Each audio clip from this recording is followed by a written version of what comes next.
Welcome, welcome, one and all. It is our second game of the day here on the LJL OU, or officially unofficial cast. We fan broadcast from the UK to Japan and the LJL region.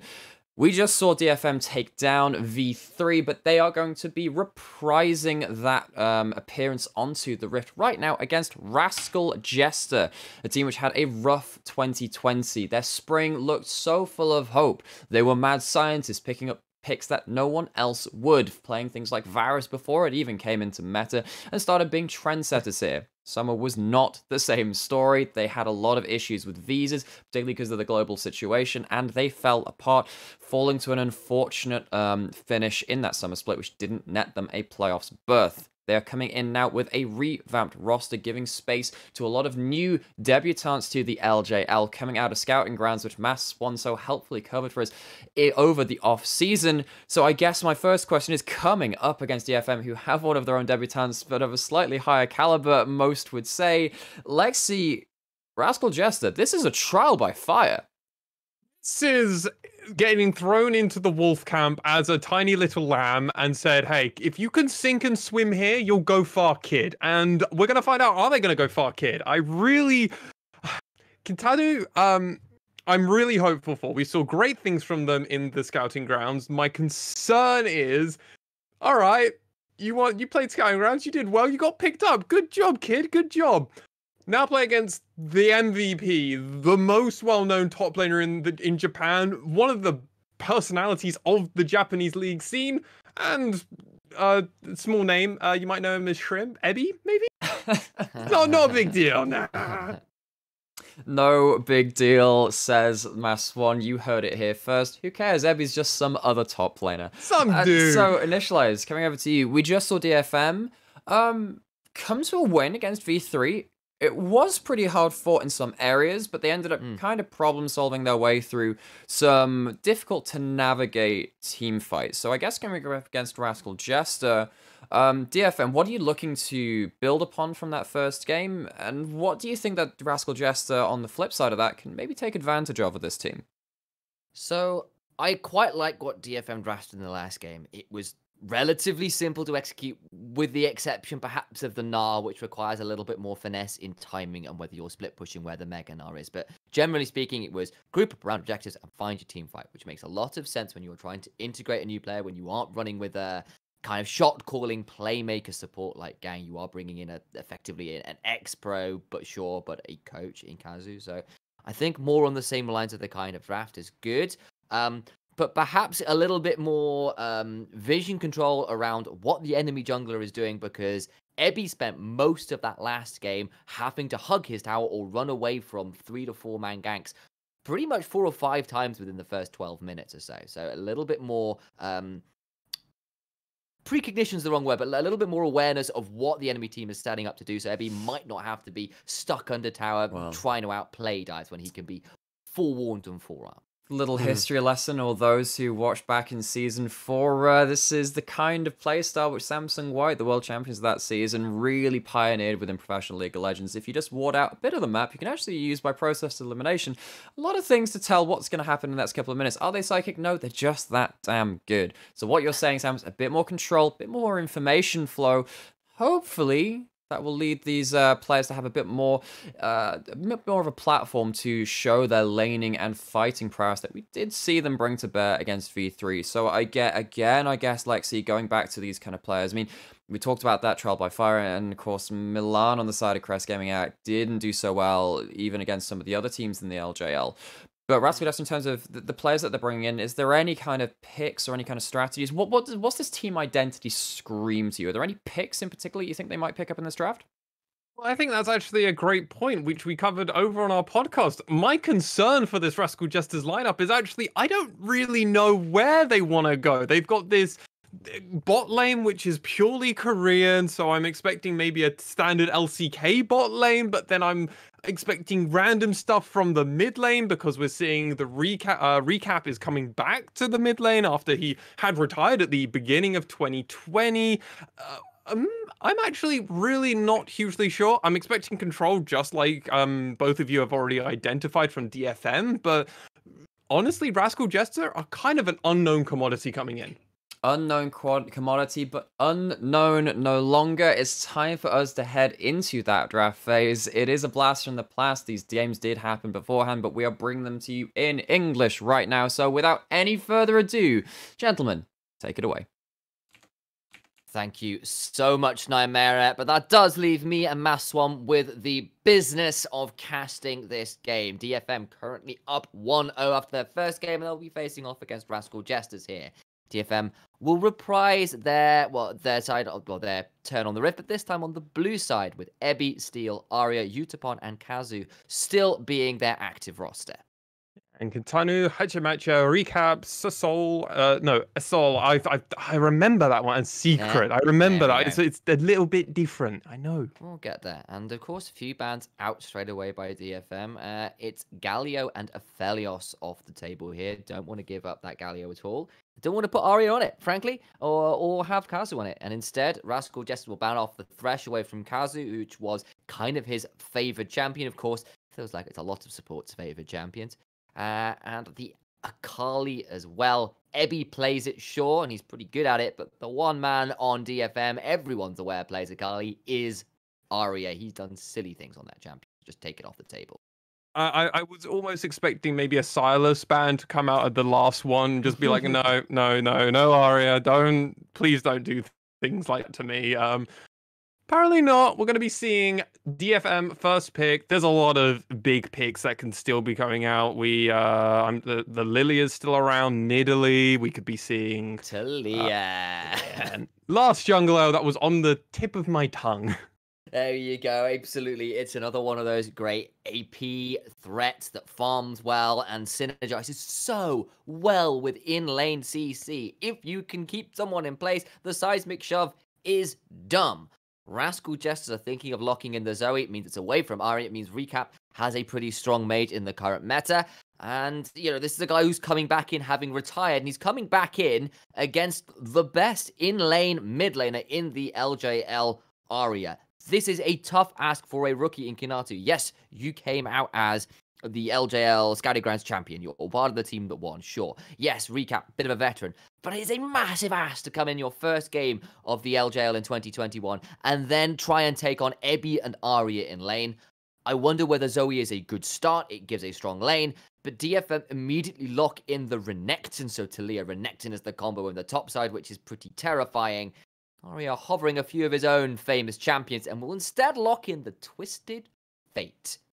I don't understand why Rascal Jester are just open red side one, just going, oh yeah, let's just pick Zoe. Even though they could give Recap counter pick because they are on red side, they just decided to just go fully in. I'm really not sure what this Rascal Jester draft is. I will be honest, it's a bit all over the place. Arya obviously getting counterpick, which I think is great. This is first game Twisted Fate. Arya's doing it again, ladies and gentlemen. All of summer it was banned against him. Now he's allowed to play it, and we're going to probably see at least 10 different champions for the first 10 games of DFM, because that's what Arya liked to do in spring, and I imagine he'll do it on DFM as well. Absolutely. And I guess what it says that DFM have got a very strong identity about how they want to play the game. They have Talia and Renekton, who will be wanting to play towards topside. TF can turn it with teleport, with Destiny and Gate.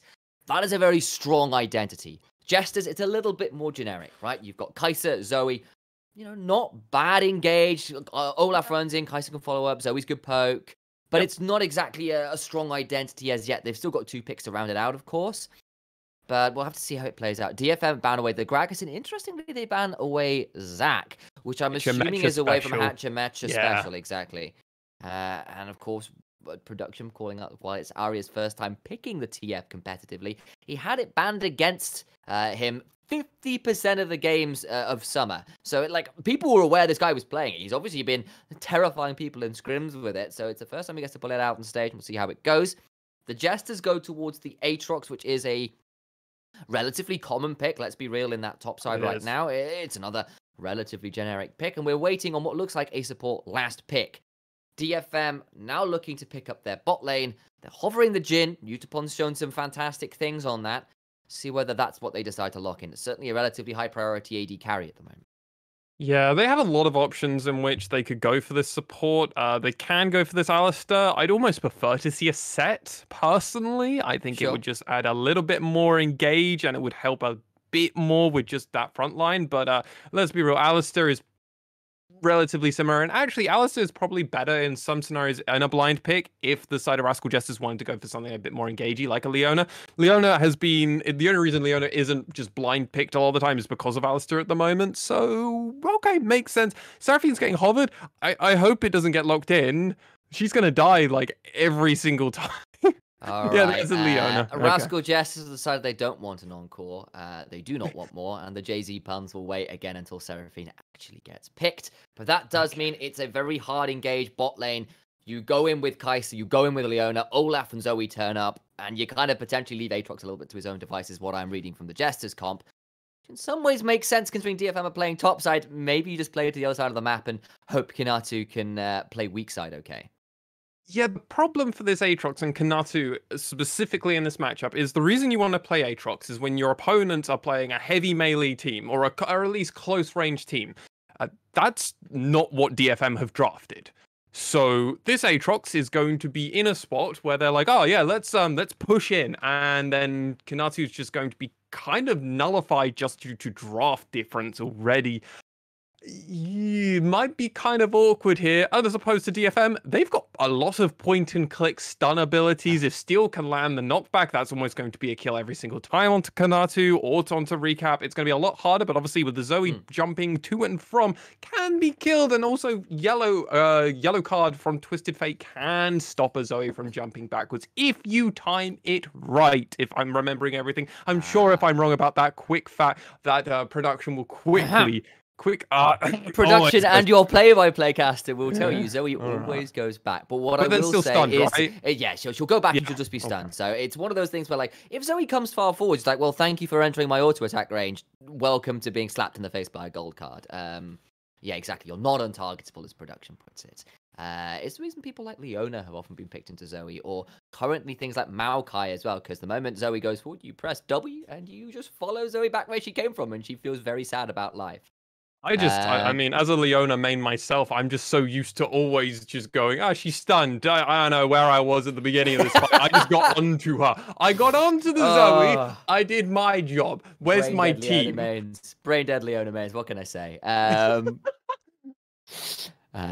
right. Well, seen the rosters. You kind of see how both these teams want to play. Good team fight, frankly, in some ways from Rascal Jesters here. But, like, I have to say, I quite like the comp identity from DFM, at least on paper. Yeah, DFM's comp is ABC, like, hey guys, do you want to have an easy game? This is how you play the game. It's front to back team fighting. Ebby goes in first with Kazu, and then the rest of the team just follow up behind them. It's very cookie cutter, very easy to execute, and a lot of CC, that's yeah, exactly, and that's sometimes what you need to do. You don't need to be fancy. As opposed to the side of Rascal Jesters, they've got like 2 to 3 different kind of ideas going on here. If they can execute them all at the same time, it's going to be an anthem to behold. And I'm sure Utapon on this Jhin will be glorified at all of it. But it's going to be very difficult for them to actually do that. Sure. Recap on this Zoe, a lot of agency is going to be placed upon them. Yeah, and I guess that's part of it, right? If DFM play their comp right, they should get a pick before every team fight and then, try and fight in that 5v4, and Rascal Jesters don't have a lot to say about it. On the other hand, if the game ends up with DFM not managing to get people ahead, not managing to utilize their pick, then Zoe, Kai'Sa, in Aatrox, even in these sort of like mid to late game team fights, could get a little bit scary because, TF maybe doesn't get far ahead, isn't doing as much damage as you might like. Talia gets put behind, suddenly not at the highest amount of damage. Jin's got to try and blow people up at that point, and maybe those mid to late game team fights are what Jester are looking for, because Kai'Sa at the minute, dangerous as all hell, can follow up on the Leona. Zoe as well, looking for those picks, can definitely blow up some of these people. So if DFM can't find the picks, don't get far ahead with the obvious play patterns they've given themselves, then things perhaps get a little scary for them. I'm looking forward to see how it plays out. Am I initialized? As am I. We're on the Rift though. We've got spell books for both of the mid laners, as honestly to be expected by this point from both Zoes and TFs. Yeah, nothing super unexpected in there. Of course, it's a Hail of Blaze from Kai'Sa, which is definitely something she can run. Phase rush to Leah? That's a little bit unique. You can sometimes see electrocutes, right? Sure. Yeah, you can. I mean, phase rush is still pretty good on him just because it is. Speed ups in the jungle and staying alive on a champion with no dashes is just kind of nice, frankly.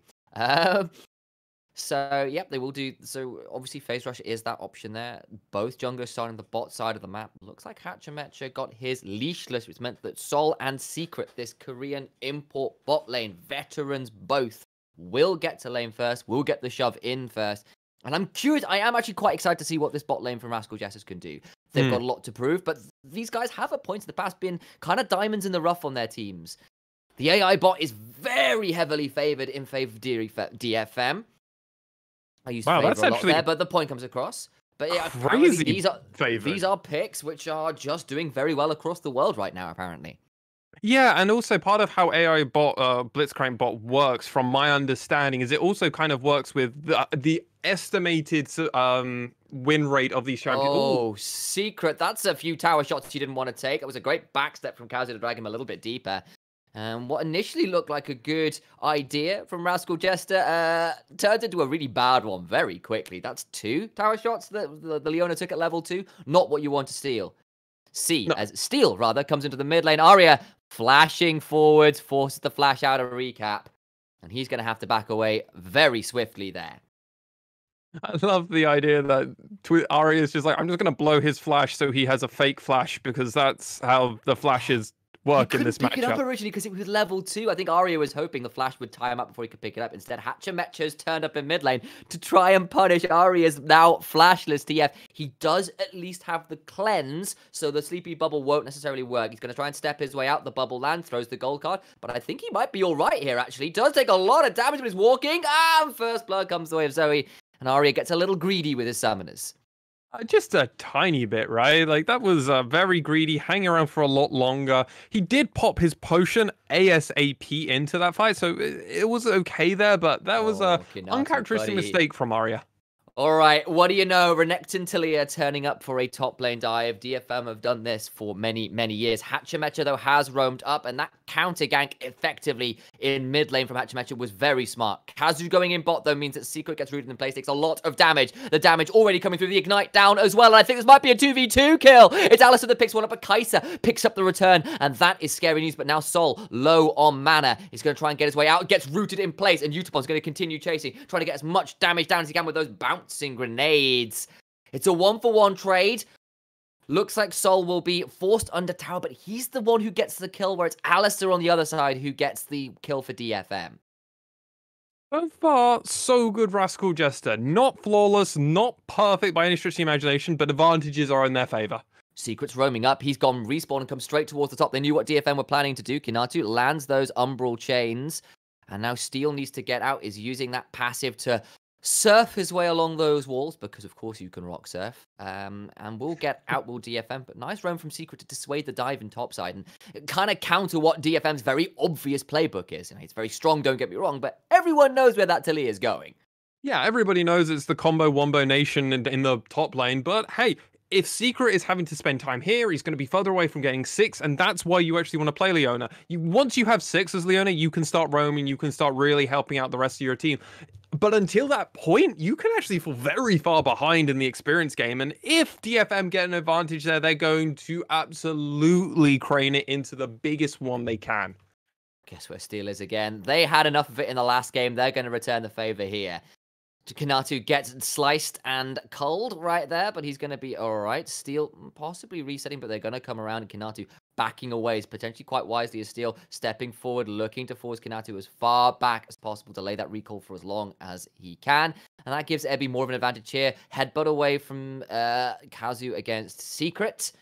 Hatchamecha will take the information about where Steel was to start up this early Mountain Drake 5.5 minutes. And Kinatu is actually playing this very well without any vision. Remember, all these times that Steel has been coming up here, Kinatu hasn't had much of any vision, but he's still being able to keep himself at least safe. Hasn't died yet, but still showing himself now. Slice forwards. Flash for the Cull, the meek and the ruthless Predator. Kinatu is taken so low, the seismic shove is there, and the DFM top lane camp works out. Steel was recalling, but then Ebby hits 6, and he goes, well, while you're here, want to come grab a kill? And Steel goes, sure, I'll take that.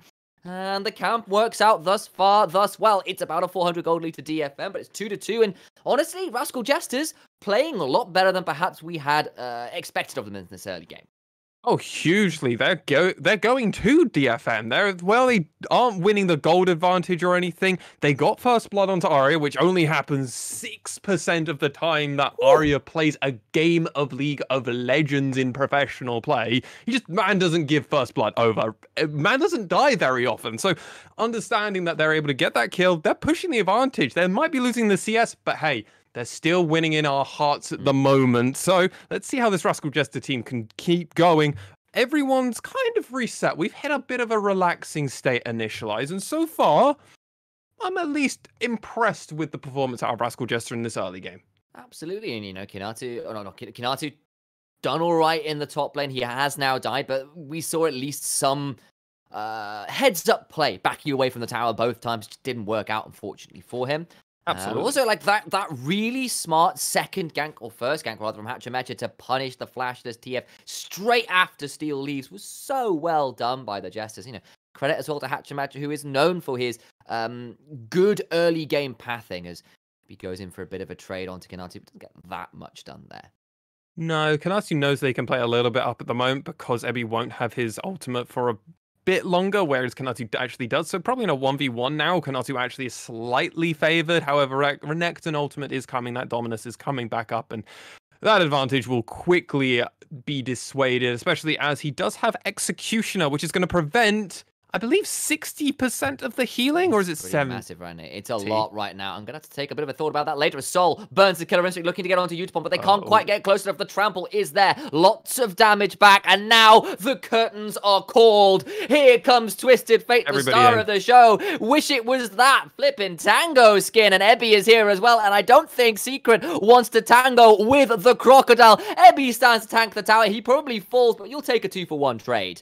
That's a little bit awkward, but because it's over onto Secret, nobody minds that Ebby fell. It's just a quick recall, right? It's just quick recall. And Steel's topside as well, so they'll lose the Herald for this because Hachimechi was very swiftly onto that, but Steel's there to pick up the wave in the top side, so Kinatu's not going to be able to get many plates there. Recap at least does get something done in mid lane, but all the same, it's a great turnaround play from DFM. Let's watch it one more time. Let's come into this. Secret gets a great engage. Sol is going a huge damage onto Utapon really aggressively and just super down. However, the problem is, the second this happens, they go, oh, okay, well, let's make the call very quickly. DFM come in. So much pressure gets put onto them, and then that's all she really wrote. What is important to notice is this whole time afterwards, we see Recap in the mid lane aggressively push. They take this out, they take the Rift Herald, and then Kinatu in the top lane is also pushing. The Rascal Jesters go, okay, things are going bad in bot lane. Let's try and get some form of an advantage, some form of gold experience. Let's try and do something on the map if everything's going in vain. They reacted immediately. So while it was really bad, it could have been worse. They could have just stood around like we have seen that some teams do against Rascal, against DFM. They just kind of get a little bit shell-shocked. They go, oh God, so much is happening. That didn't happen. Good things to see.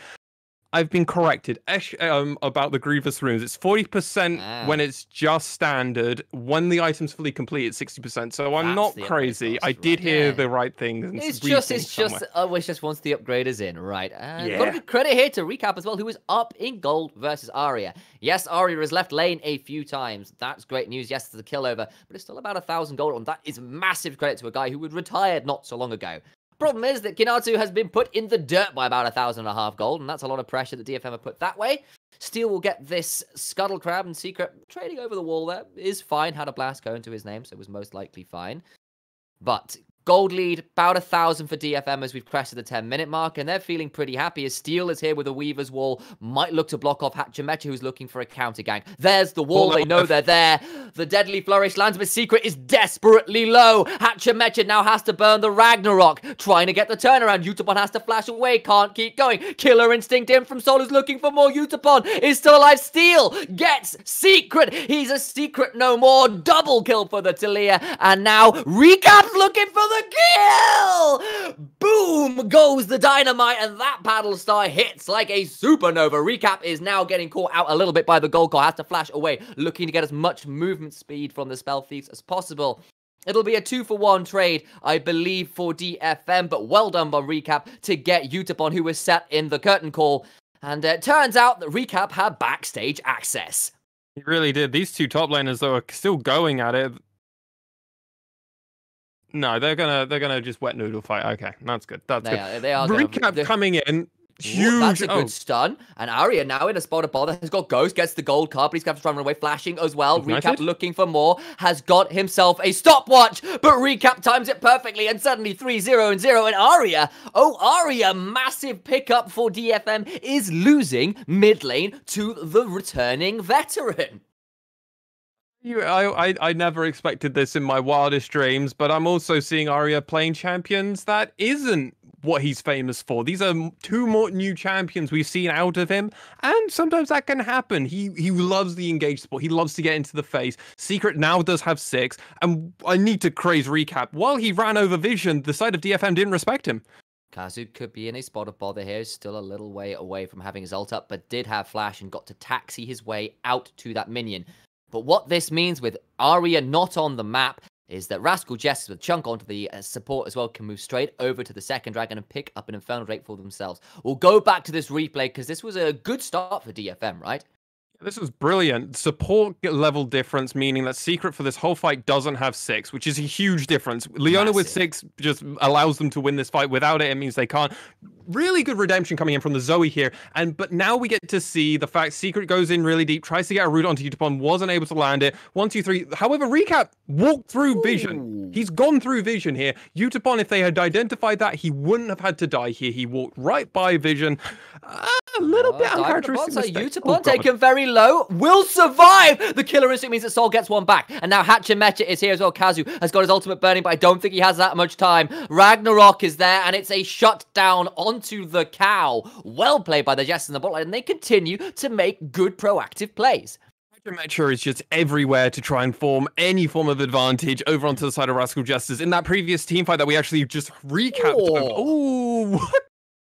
All right, Recap has done a very good job at finding some advantage to himself and is just hit this TF like a truck. Jesters, I think, get first turret off that well-executed dive. Ebby was not far behind on the top side, though, and he is a terror himself. I believe he'll get all plates up there by the looks of it. We can't quite see where it's at.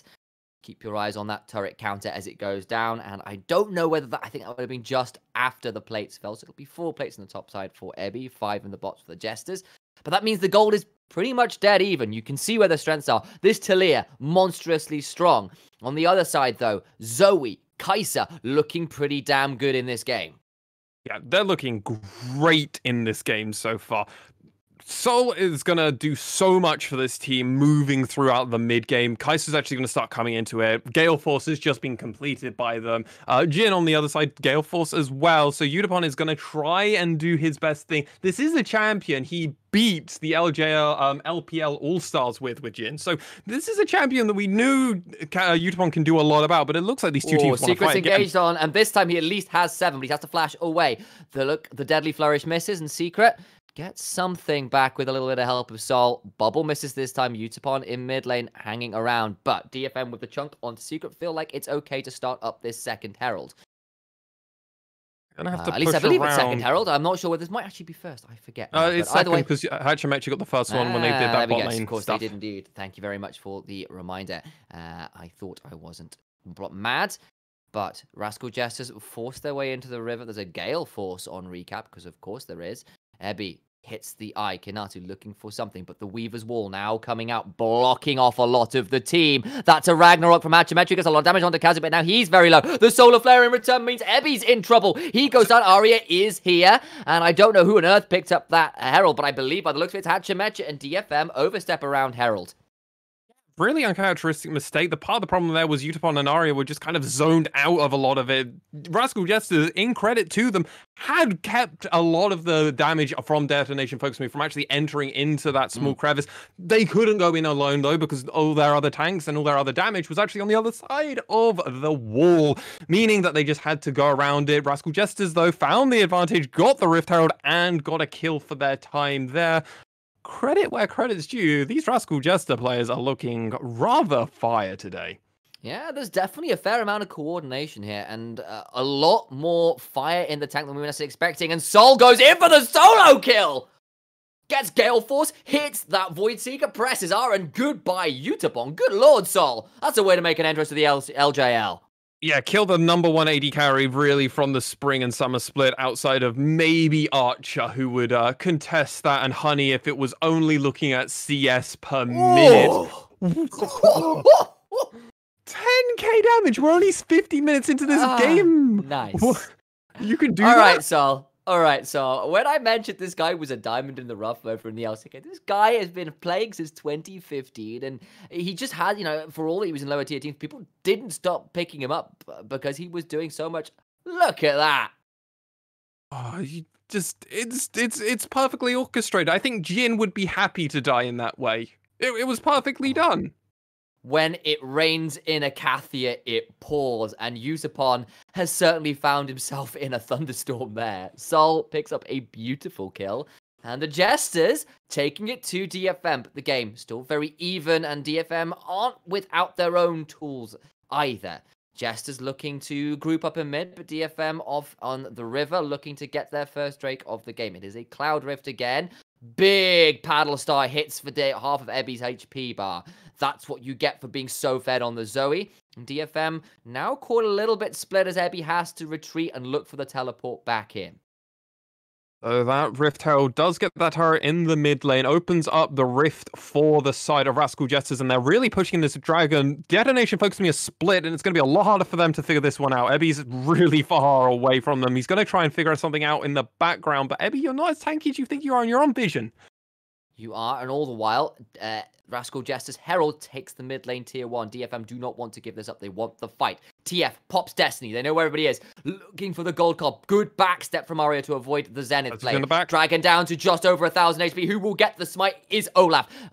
Steel cannot get in to make like his namesake, but that's the engage onto Hachimetri, who pops Ragnarok and gets his way out. Jesters get everything, they don't lose anything, and they will also secure themselves the mid lane tier 1. Wow. Hachimetri's Ragnarok there was actually like, maybe like, if it was 0.1 second later, if it was like a tick later, I don't know if he actually gets out there. I think the headbutt pulverize actually goes through. Beautifully done from Hachimetri. Runs in, runs out. The Rascal Jester lineup just understanding, okay, we can just force this. We don't have to fight them if we don't need it. If we can just get at the advantage, get a kill, that'd be great. If we can't, we can just run in, get the dragon, run back out, force the priority. We have the team fighting ability. The problem is what I identified in that one. DFM was split, and not in a good way. Yeah, and like, it was a nice idea. Heavy was there with the teleport. You saw Kazu get that decent flat. Problem is, Hachimetri is not really the one you want to taxi onto. He pops Ragnarok, and you just can't see him. Quite literally, it's what Ragnarok does, guys. And it means they don't really get much for it. They lose the dragon. They gave up mid tower to try and look for that fight. Didn't find it, right? No, they lost two things in that through that exchange. If they're allowing the mid turret to go down, because Rift Herald took it, they didn't even have a numbers disadvantage, which is typically what you see from that mid lane. Herald gets the turret. They got the dragon. Rascal Jesters are really kicking this game into high gear and are looking favorites at the moment. I wouldn't be surprised Blitzcrank bot might favor them now. Yeah, they have got themselves up to that Cloud Soul point. They've got a gold lead. They've got the tower advantage. Of course, don't count DFM out yet. They've still got their own tools. They've got their own pick. But You know, there are a lot of scary players now on the Jesters. This Kai'Sa, very strong. This Zoe, very strong. We mentioned if these guys got ahead, they definitely have good team fighting tools. And thus far, it's definitely proved that way. A little bit of a note there on Gale Force. To those who can read their kanji, basically just explaining what the item does, which is... Actually, never mind that. We've got an engage in mid lane. This is what DFM have been wanting to do all game. They try and get the pick on Assault, but the flash, it means that Talia gets that one. That's a 5th kill for Steel, who has been very strong for the side of DFM this game. Secret now trying to back away, trying to remain alive. They can't get him. He gets under tower. DFM get the pick, but they will only find the one. But that's good news as Kazu looking to get onto Kinatu, but he will umbral dash his way over the wall and will be all right.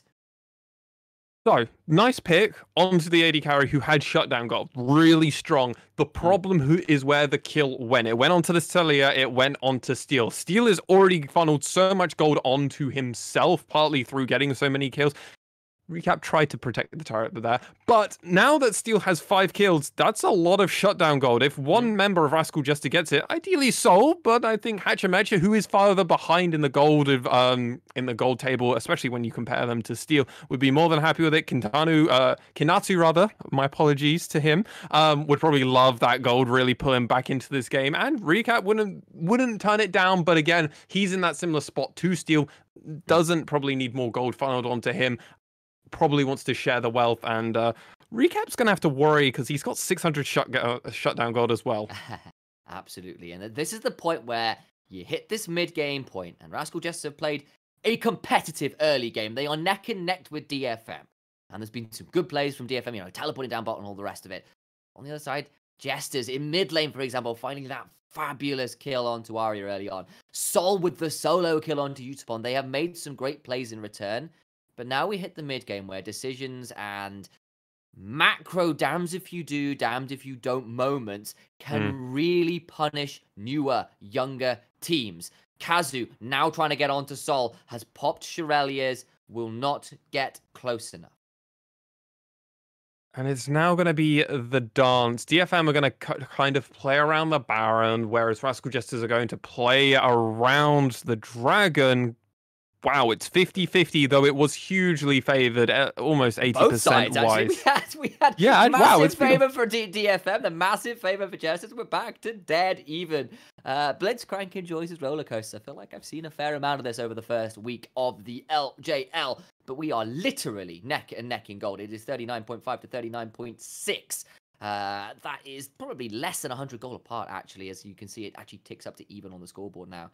Arya looking to split push, looking to make those Jesters make those difficult decisions. They have got the TF who can make this awkward. Ebby, who's got an advantage in the 1v1 as well. And Kinatu flashes away from the Weaver's wall, but will get stunned in place and shoved back. The exhaust is in as well. Kinatu gets huge healing from the Gore Drink, but he will fall down. And Arya escapes with his life. And DFM make the globals work for them. They kill Kanatu, which is really good for them. They get more, they push this Aatrox really out this game, and the third kill is, I would argue, he's now out of this game. Difference is, they trade for Soul, which actually kind of puts Kanatu back into this game. So it's a trade of get rid of the top laner, but now he always has his ultimate up, including Hachimecha always has his ultimate, which means everybody has their ultimate, and there's a good chance if a team fights longer than a minute, Leona will get 2 ults. That's really scary. Problem is, DFM aren't set up for teamfights. They are even in gold. They can't look for those 5v5s when you're into a Kai'Sa and as always is. So I understand them going for the pick, but it means that the likes of Olaf, of Kai'Sa, of Aatrox, who actually use Cloud Soul so damn well, pop their ultimates and more movement speed. Yes, please. Not Zoe, though. Olaf. Zoe a little less so. One of the possibly the worst Cloud Soul user, actually. Yeah, actually, because she doesn't get stats like Jason Nidley at least do benefit from those lines of text. I don't think Zoe actually gets the same line of text. Production, can you fill me in on that one? I know it's a bit different for other ones. Absolutely, and you can see as well, we'll keep an eye on that. Of course, Zoe has for a while now been sitting at that second item of the Horizon Focus. Really good on her. Basically, hit people who are either immobilized or stunned as Kazu gets engaged on. We'll talk about those items a little later. Kazu looking to try and find his way out. The Solar Flare does land. Has popped his ultimate. I think he's about to fall down. The bubble doesn't quite land. That's another Zenith blade. Secret just can't stop hitting them. And attempted headbutt away, but Kazu does get picked. That means with Baron alive at 25 minutes, Rascal Jesters are going to move back over to this big purple orb and try and punish DFM. Ebby's on a decent flank, though, and Secret's very low. The Destiny is popped. Jester's on vision. Steel around the corner. They need to look to see if they can find something here. The Weaver's Wall's going to come through, but actually just pins DFM out there. I see kind of the idea, trying to see whether they could separate somebody off. Secret's going in, but he is very low. Goes Golden. Does that to Leah. They've got the Baron, but Ebby finds a massive engage onto the backline. Kinatu is solo. Sol gets one, but that's going to look like a big, big fight for DFM. Arya is solo. Shut down onto that massive Zoe doubled. And now Sol needs to get out and does escape. Critically, one man alive. Critically, Sol alive. But it is 4-for-1, and DFM run over that team fight. What's really impressive about that for DFM is they did all of that without Kazu.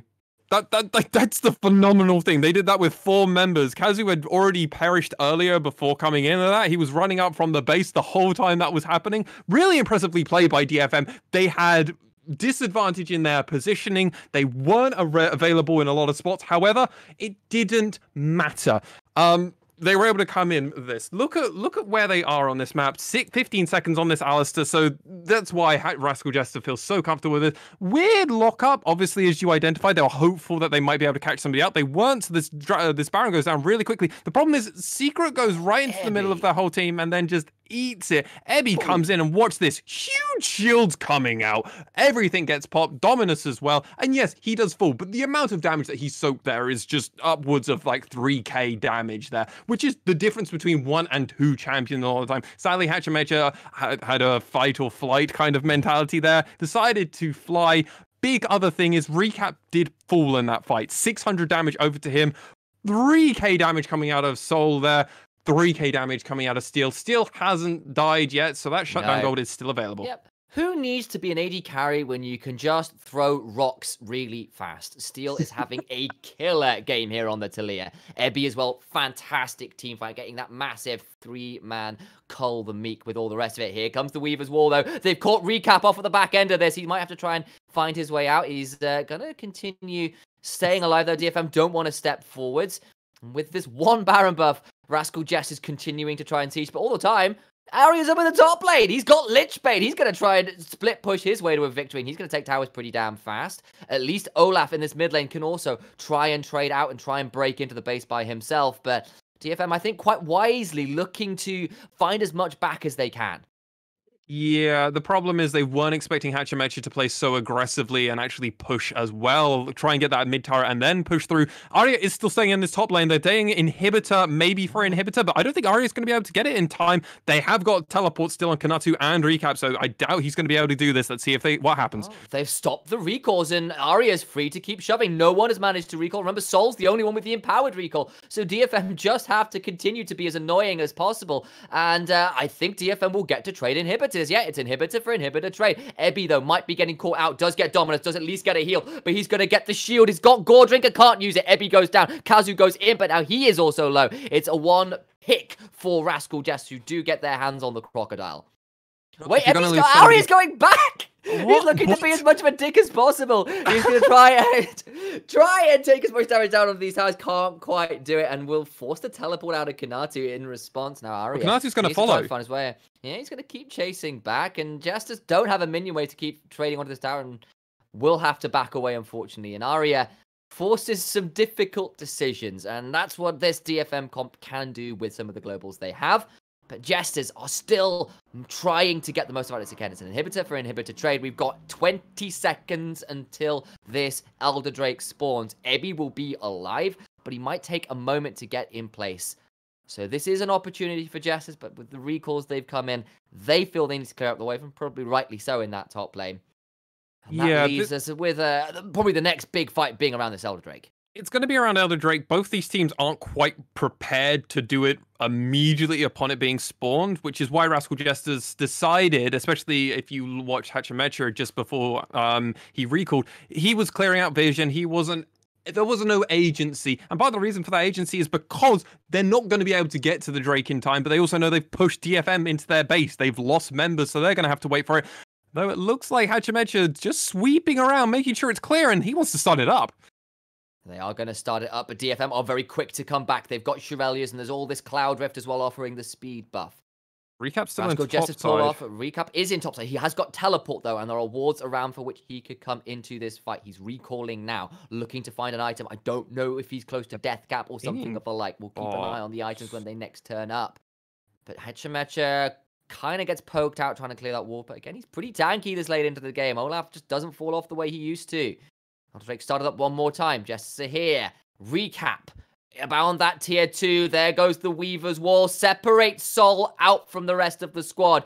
DFM go in. Recap's coming forward, but he's going to find a big chunk onto Arya. But Utapon stepping forward with the Gale Force. Gets a lot of damage. Ebby does a lot of work back, but Kazu is already dead. Now Kinatu trying to find something, but the snipe from Utapon onto Secret is good news. One final shot onto Sol keeps him very low, and Rascal Jesters are going to have to try and retreat as the deadly flourish from Utapon as well is also fantastic. Now Jesters are the ones with the low health bars. Jesters the ones that have to retreat, and DFM now have priority around this Drake as the Honey Fruit will keep Arya topped up. Jesters need to come in here and try and look for a fight, but they're in a pretty scary spot. Arya recalling will not be able to come back as easily as he would like. After healing. Yes, Recap coming back in. But look at the back end. Hachimecha's in a good spot. Has to flash into the Dragon Pit, and this is a messy fight for the Jesters. DFM still around. Arya is back in. You can see the flags. Assist me pings in the top end because the minions are pouring into the base of the Jesters, and DFM are making Jesters sweat with how much global pressure they have right now. Even if you can see how strong Sol is, you can see how strong Recap is, this Elder Dragon is proving a thorn in their side with where they want to be on the map. Kinatu is clearing up the waves on top side. He has not got teleport, which means the DFM have the man advantage here. Sol and Recap need to find as much damage around here as they can in this 4v5 around this Elder Dragon, which is such a massive Uber buff. They've lost one of the turrets protecting their inhibitor. This is really bad for Rascal Jester. The Detonation FocusMe were close to losing it, but Arya and Kazu were able to do it. And now for what feels like the 6th time now, the Elder Dragon is going to reset. Baron is up, Elder Dragon is up, and they're going again. They've seen the recalls. They know Hachimecha's back in base at DFM and go, well, right then, we'll be over here. Hachimecha's going to try and steam his way over. You can see Recap and Secret in the mid lane are around. I think that Jesters are just saying we have to give this up. There's the Weaver's Wall as well that's keeping people on the wrong side. And Hachimecha can't get through. That means that DFM will grab the Elder Drake. They pull and push and prod until Jesters just can't make the decision fast enough. They're going to start up the Baron and try and force something here, but they've got to be very aware that while they've got a better team fight come, they are now into Elder Drake. They're now into Arya coming in, looking for the pick. Look for the boom. Steel gets another kill. Feel like I see that a lot of Sol gets shoved back. He's dead as well, and DFM find 2. They've already got one of those Nexus towers with a 2-man advantage in Elder Dragon. I think DFM have done it, Lexi. Oh, I absolutely think you're right there. They're going to keep going super deep. Ebby can just tank up everything. And God, Ari, you just always have a gold card. And Recap is going to try and do his best, but Hachimecha will fall. Kinatu goes down again, and it is Recap left alone against the world. He'll get one back in trade, a 4th death for Arya. But that will be it. It was a solid effort from the returning retiree in the mid lane. It was a valiant attempt from Sol and Secret going balls to the wall in bot side, but it will still be DFM coming out here in 34 minutes with their 2nd victory of spring 2021. Absolutely well played by all members of Rascal Jester. Super well done for their first showing out as a team. I'm impressed with what they've showed us. Yeah, me too. It's been good stuff, but the Jesters, I am so impressed. I am so impressed that they came here to play, that they looked aggressive, competent, dangerous even. Kinatu, yeah, got put a little bit on a hold on the top side, but Recap was Arya's equal in some ways in the mid lane, doing so much damage on that Zoe. The bot side, Secret and Sol just going nuts with all those engages and dives. Some of them went wrong, some of them went right. But that early 10k damage out of the Kaiser, just something special, eh? It really was something special. But before we go any further and start analyzing everything, we must go on our break, collect ourselves, become composed professionals like we always are, right after the break coming up. See you in a minute.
I have muted my mic. I've been talking to myself on stream. Thank you very much, Milky. Shocking. As I was saying, Shocking. DFM were back in action versus Rascal Jester for their first game of the split, but they made it too late game, did the Jesters, unlike in summer, where they failed so often to get these advantages in hand. Where they got these advantages versus DFM, unfortunately, though DFM won, was on their debutant members in that mid and the bot lane. Sam, I know you wanted to talk about Sol, and we'll come back to that in just 1 second, but Lexi, how about you talk us through Recap versus Arya, the best mid in the league from 2020? No, the best mid of now 2021 is Recap. He has come back to say no. These young whippersnappers that have come up through the last few years, I played against them. They previously played against each other. It was far more even, I would assume, and now Recap's like, no, I am the best, Arya, not anymore. The level of talent in the LJL just keeps getting better. Every single season we've started covering it, and my god, they get better. They get better, and someone who's willing to make their marks the first time in the LJL is, of course, that bot laner Sol. And Utapon, also in that berth in the AD carry role in the LJL as the best talent that Japan has to offer, and won the LJL so many different times. Sol solo killed that player and had ridiculous damage throughout this game. Talk me through this Kai'Sa performance, Sam. So, Sol and Secret come in as kind of relative veterans from the LCK with a lot to prove, and they went a bit nuts in the bot side. That level 2 tower shots that Secret was taking going in on the Zenith play were a little bit crazy, but there were a lot of kills that went back and forth in that bot side. But interestingly, it was Kazu that picked up a lot of the kills in the bot side for DFM, even when they did get a fair few advantages from burning TPs and Weaver's Walls and Destiny Gates. But it was Sol who picked them up for the Jesters, and he leveraged his kill advantages so well. That one solo kill in the mid lane where he just pulls the trigger was fantastic. Yes, it got them punished a little bit as points of the game went on and teleports and stuff came through. But you've got to give credit where credit's due, and Sol was ready and willing to carry, and he nearly pulled it off, because some of those damage numbers were very, very impressive, especially with the leads he was given, and against DFM of all people, too. But nearly pulled it off is not the same as pulling it off. You know, the last time we said that about Rascal Jester, well, actually, no, they had a very close game in summer as well. Now I mentioned that, one of their matchups, when their mid laner of that time, Pink, pulled out Katarina and solo killed their mid jungle in a ridiculous 1v2. Madness. But back in spring, when we had a lot higher hopes for Rascal Jester, when they had Ninja, they had Vivid, they had Arts on that roster, they lost versus DFM when they were on their 9-game winning streak. But it was a game that got close. It got to late game, and one of the things we were worried about this DFM roster was they've changed out some parts here. What's going to happen with that late game problem solving, that cerebral nature of this team, which has been so present within this organization? So, Lexi, I guess we'll go over to you. DFM managed to problem solve their way around using the stuff like the teleports and the Twisted Fate ultimate to win some of these later game objectives. How did this go down? So this is textbook DFM if we've ever seen it before. We know that they can play around it. They were even losing a game back in spring that we've already talked about, where they had to do exactly this. Arguably, it was way worse of a situation for DFM. They were about 5k to 6k behind, and then TP'd their way out of the problem. This is really exciting to see, because this is something that you typically expect the Syros to be leading the team through. Whoever's doing the shot calling, whether this is Kazu saying, hey, let's do textbook plays from us, where we can TP, we can play around the map. Let's actually use the control that we have from this Twisted Fate. Arya first time, by the way, on that Twisted Fate. There's just so much more that they can do to play around the map, and if DFM are doing this already, imagine what they're going to be doing in summer. And of course, that's something to talk about. I mean, yeah, we've covered a lot of the Rascal Jester members coming in. In fact, the second matchup of spring between DFM and Rascal Jester was one which Gang single-handedly won from them. Their support, which is currently sitting on the bench for Kazu, and he was playing as Rakan. He had a huge 4-man Rakan ultimate, which ended up winning them that game. Seeing that Arya struggled in this matchup, and don't get me wrong, it is definitely a Zoe-favored matchup at certain points in the game, and is well punished at that point. Sam, after the first couple of games from this player, and then also seeing that you've lost some of this playmaking in the bot side, what are your initial thoughts on DFM and how they've done in these first 2 games? I think there's still some growing pains. There's some slight disconnects. They don't have always. They've got good set plays where you can see there's good top dives, good use of the global to turn up in the right place and find some stuff like that. The problem is it's in much the sense that, say, Cloud9 over in the LC has at the minute, where sometimes when it's a bit scrappier, when it's not always on their terms, or people throw a counter punch, the response is sometimes not as smooth as you would like. And the likes of Recap and Sol, and actually honestly Secret as well, just being willing to pull the trigger and Hachimecha with some smart counter ganks was good to see from the Jesters, and it was good punishes. And DFM, not necessarily as smooth in some of the defensive players perhaps you would like to see later on into the season.